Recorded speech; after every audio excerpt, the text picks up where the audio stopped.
So I called AAA. Also, if you don't have AAA, that should be like number one on this list is AAA. But yeah, they have saved my butt multiple times. And my car started just fine. Oh, that's not. I thought that was like someone living in a bus, but that's like an actual school bus. Darn. Anyways, ADHD. Hello and welcome back to the channel. If you're new here, my name is Alana and I've been living out of this 2006 Honda Accord for over 2 years now. Last year I made a car camping gear video where I gave you 10 recommendations of car camping items that I can't live without. I still love all of the recommendations in that video. If you haven't seen that video, I would recommend go watching that. But this video is going to be some upgrades that I've made to those things, as well as some upgrades that I've made to my very old 2006 Honda Accord and some updated maintenance that I've had to do in the last couple of months, because I always get asked about car maintenance and I never really talk about it in my videos because one, it's a Honda Accord, so it doesn't need that much, and two, I don't know, I just never think to talk about it because I'm not a car girl. So anyways, this is that video. Really quick before we get into the video, if you're interested in coming on a group trip to Alaska, I need your help. So I'm looking into hosting an adventure yoga retreat with the company Trova Trip.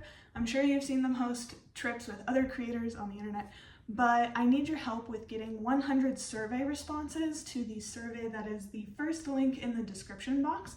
Once I get 100 surveys to that, then we can move forward in the planning process. So if you're interested in coming on an adventure type yoga retreat in Alaska in summer 2025, please fill out the survey in the description, because if you don't fill out the survey, there's a chance that this trip won't happen. So fill out the survey and let's get into the video. So starting with the major upgrade to car camping gear. Last year I showed you a little battery pack that had a solar panel on it, but you could really only charge 2 things or your phone twice before it would die, and it was actually really inconvenient. So since then I have had 2 different power stations. I had both of them sent to me, and so I've gotten to test out 2 very different power stations. One is a 600 watt power station, the other is a 1200 watt power station. Ultimately, I ended up keeping the 1200 because it just has a lot more power, and I can charge my phone tons of times, charge my camera batteries, my drone batteries, everything I need to charge on a 1-week camping trip without even needing to worry about recharging it. But if I do need to recharge it, I also have the solar panels to go along with it. So having that much power, while it is an expensive upgrade, I would say if you've been doing this for a year and you really like it, it's so worth the upgrade. Now, the 600 watt battery wasn't bad. I just couldn't really use any high wattage appliances. I could really just charge my phone or charge my laptop, but I remember I tried to use like an electric water boiler. Nah. I can use it with this one though. I used a rice cooker with my 1200 watt power station, so this thing has been a game changer. Also, I guess I should clarify, this video is of no way sponsored. I had a couple brands want to sponsor this video and send me products, but ultimately I am out of room in my vehicle, okay? So I can't really get anything else. This power station is massive compared to like how much space I have, so this is a splurge. I thought about getting a portable fridge, but I have not. Next, kind of going along with the battery theme, in the last video I did have a battery pack to jumpstart my car with. Since that video, I don't know where it went. And you would think living in such a tiny car, like it would be really hard to lose things. No. I tore my car to pieces and it was nowhere in my car. I called my family. I was like, hey, did I leave it at your house? They were like, no. So I don't really know what happened to it. But anyways, it was a major, safety thing to have in my car traveling by myself to remote places sometimes. So I have replaced it, but this time I found a battery pack that can not only jumpstart your car, but it can also air up your tires, which I thought was really nifty and really cool. So I haven't had to use that. I hope I never have to use that, but that's just one thing that I keep in my car, along with regular jumper cables. But like, if I'm camping out by myself, jumper cables aren't gonna do me any good. So these battery operated jumper packs are really cool. Ooh, this is also related to car camping. I don't think I wrote this down on my list, but it's my cast iron.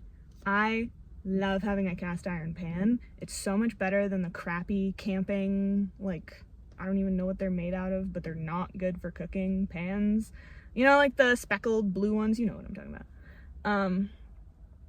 But yeah, having a cast iron, I feel like I'm just so much more apt to cook because I actually enjoy cooking, because also it's really easy to clean the cast iron once you're done. You don't need a ton of water to do the dishes. So I love having a cast iron. If you don't have a camping cast iron, I would highly recommend. Especially if you're, you know, full-time camping and it's your full-time pan and you want to cook for yourself and not eat out all of the time. But, you know, yeah, I find having a nice pan motivates me to cook a lot more, which is why I've seen a lot more cooking videos on this channel. Which I really appreciate that you guys appreciate those. That makes me so happy. Another thing that has really changed the game in my car camping setup is having a portable fan. This one specifically, I don't recall where I got it. If I can find it, I will link it below, but it draws like no power, and the rechargeable battery actually stays charged for quite a long time. The last rechargeable one that I had would stay charged for like 3 hours, and then by 1 o'clock in the morning, it would automatically turn off. And if it wasn't like, I mean, back then I didn't have this giant power station. So I guess, yeah, having a power station really helps if you want to have a battery powered fan and keep it going all night. But yeah, that has been really nice. Now I think moving more into like the car upgrades. First off, I have a 2006, so there's no like cameras or screens or anything in here. So I ended up getting a CarPlay screen that plugs into the 12-volt outlet in my car, and then I can link it to the CarPlay on my phone, so I can play my Spotify. I can have my maps visible on my dash without having to use the battery of my phone. Okay, so you exit CarPlay mode, and then you can connect the audio via the FM transmitter, I think? Yeah. And then you can set it to whatever your radio's set to. I think mine's 99.9. Just because I am the person that I am. No! Okay. There we go. But you can also plug in an aux cable to this if your car is fancy enough to have an aux cable, but mine is not. This thing was like 30 bucks on the TikTok shop. I know, they got me. But it's so useful because then I don't have to use up the battery of my phone, and I can save my phone for, you know, filming videos like this. So it's actually been really nice because my car doesn't have that built in because it's a 2006, and I didn't want to deal with taking the whole stereo out. I'm good. So I just put this on top of my dash, and so far I love it. It makes road trips so much easier.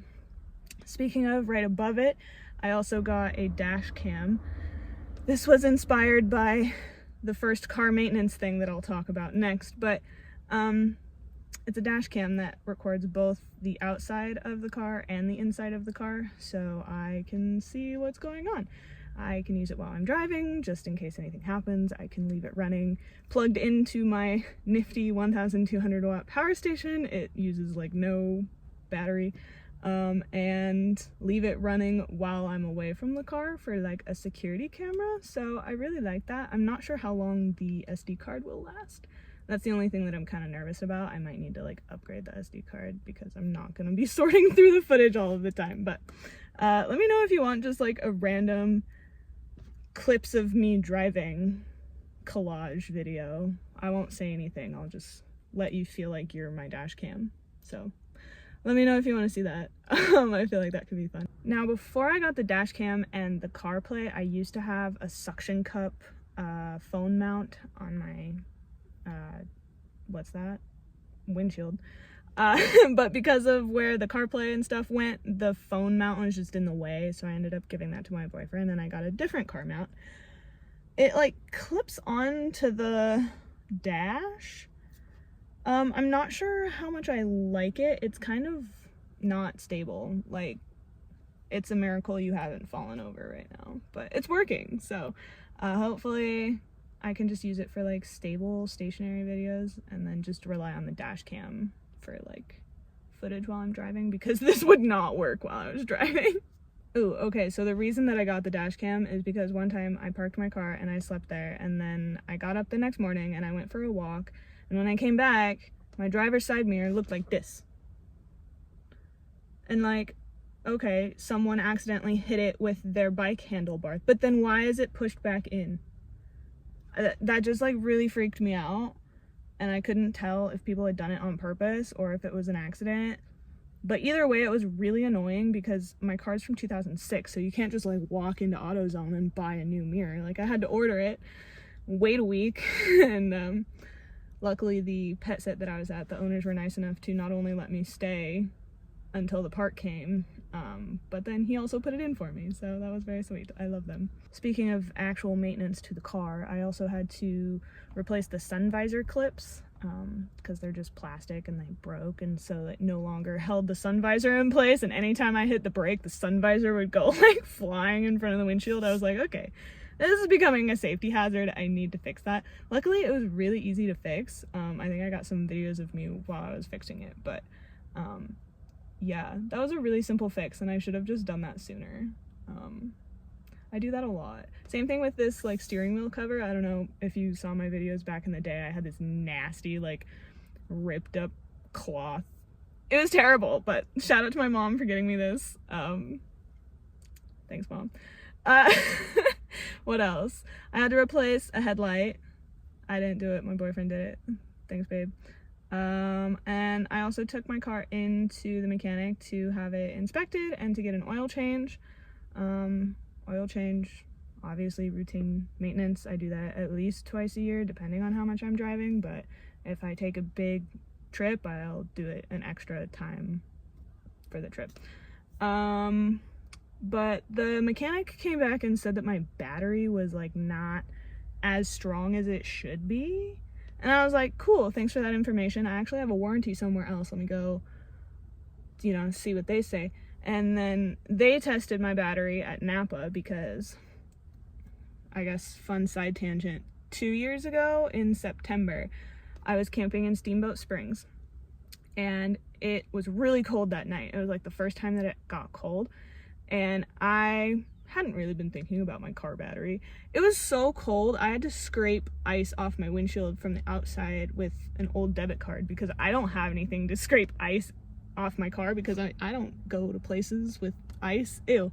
But anyways, it was that cold that morning, and I woke up and my car started just fine. Oh, that's not. I thought that was like someone living in a bus, but that's like an actual school bus. Darn. Anyways, ADHD. Story. Oh yeah, my car started just fine the first time. I drove into town, and once I got to town, I got cell phone service. So I didn't even have cell phone service out where I was camping. And once I got to town, I got a bunch of text messages, and so I pulled into a gas station and turned my car off to sit and check my phone. But I forgot to turn the headlights off. So it was probably a combination of the cold and the headlights, but I went to turn my car back on and it didn't turn on. So while I'm very grateful that I was able to start my car when I was 40 minutes out of town, out of service, now I was in town and with a dead car. So I called AAA because this was before I had my little battery. This is what inspired me to get my own battery pack jump starter thing. What are those actually like even called on Amazon? I don't know. But this story is turning into way too much. But anyways, so I called AAA. Also, if you don't have AAA, that should be like #1 on this list is AAA. But yeah, they have saved my butt multiple times. $66 a year. Highly recommend. Not sponsored. Wish it was. Okay, so I called AAA. They jumped me, and he told me that there was a battery place down the road. It was Napa. So I went to the Napa. They replaced my battery. I think it was like $180, and it had a 2-year warranty.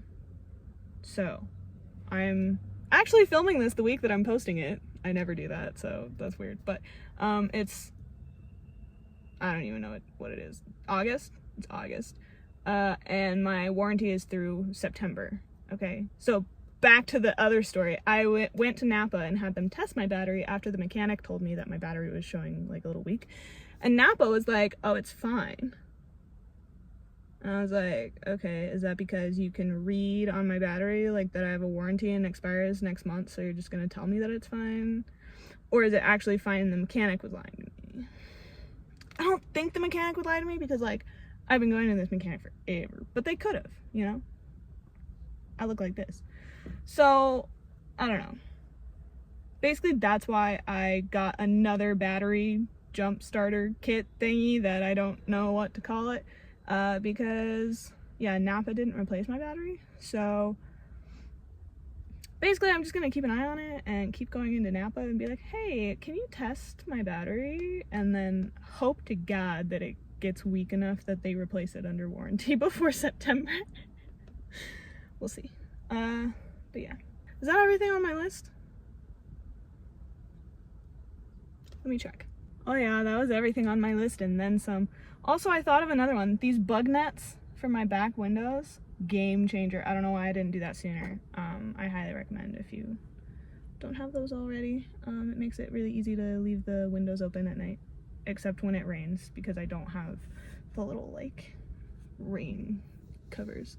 There's so many other things that I keep telling myself that I want, but I'm not gonna do to this car because I don't plan to keep this car forever. But I'm like, Alana, it's been 2.5 years. Are you gonna keep the car or not? Like window tint, that's one of those things, or the portable fridge, that's another thing, or like the rain guards, or actual proper window covers that aren't handmade. So many things you can get for your car camper. But I guess to end the video, I just want to say that you don't need any of this to go car camping. All you need to go car camping is a car, unfortunately, and like some way to sleep and some way to have food. And if you got that, you're fine. And you can kind of like add things to your setup as you go, as you learn what you need, as you learn what you don't need. And yeah, I think that everybody's car camping journey is different. So let me know down below, what is your #1 favorite piece of gear that you have, either for car camping or just camping in general or whatever? What is your favorite piece of gear? Maybe that's dangerous to ask you guys that, because now I'm gonna get a bunch of like good gear recommendations and I don't have any room for more gear. Anyways, if you watched all the way to the end of this video, I really appreciate you listening to me ramble about all of this stuff. But if you found this helpful, show me with your thumbs. I like making these gear kind of videos, so let me know if you want any more of them. And if you haven't already, make sure to subscribe because that really helps me out. And I hope to see you guys again in my next video. Bye!